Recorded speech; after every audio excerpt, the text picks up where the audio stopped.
মধ্যে বিশেষ করে গতকালকের ঘটনাটি যেটি শেরপুরের দুপুর 3টার দিকে বেলা 3টার দিকে ঘটনা ঘটেছে, আমরা সেটা নিয়ে আজকে মূলত প্রেস ব্রিফিং করবো, বিস্তারিত আপনাদেরকে বলবো। এছাড়াও আরো কিছু বিষয় আছে, আমাদের অন্যান্য দলের যারা আছেন তারা কিছু কথা বলবেন, আমরা আপনাদের সামনে সেই লিখিত বক্তব্য এখানে পেশ করছি। সাংবাদিক বন্ধুগণ, শেরপুর জামাত নেতা হত্যার ঘটনা 11 দলের পক্ষ থেকে আমরা এই সংবাদ সম্মেলন আসন্ন ত্রয়োদশ জাতীয় সংসদ নির্বাচনকে সামনে রেখে দেশে একটি উৎসবমুখর পরিবেশের মধ্য দিয়ে যাওয়ার কথা ছিল। জুলাই বিপ্লবের পরে দেশের রাষ্ট্র কাঠামো ও রাজনৈতিক সংস্কৃতির পরিবর্তন সাধনের মাধ্যমে রাজনৈতিক দলগুলোর মধ্যে পারস্পরিক শ্রদ্ধাবোধ, সহমর্মিতা ও সহযোগিতার পরিবেশ বজায় থাকার কথা ছিল। কিন্তু গতকাল 28শে জানুয়ারি শেরপুরের ঝিনাইগাতি উপজেলায় ঘটে যাওয়া ঘটনা সেই উৎসবমুখর পরিবেশকে ম্লান করে দিয়েছে।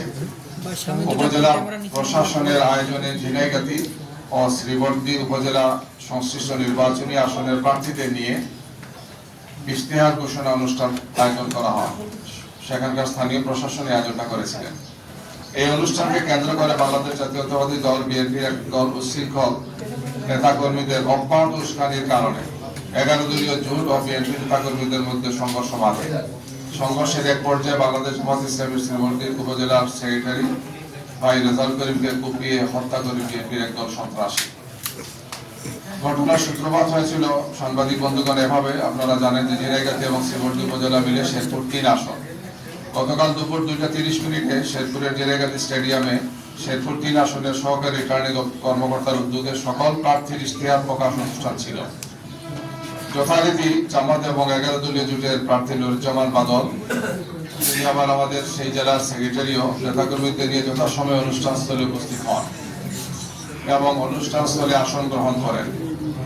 বিএনপি প্রার্থী মাহমুদুল হক তার সমর্থক কর্মীরা সেখানে আসেন, কিন্তু অনেক বিলম্ব করে তারা এখানে আসেন।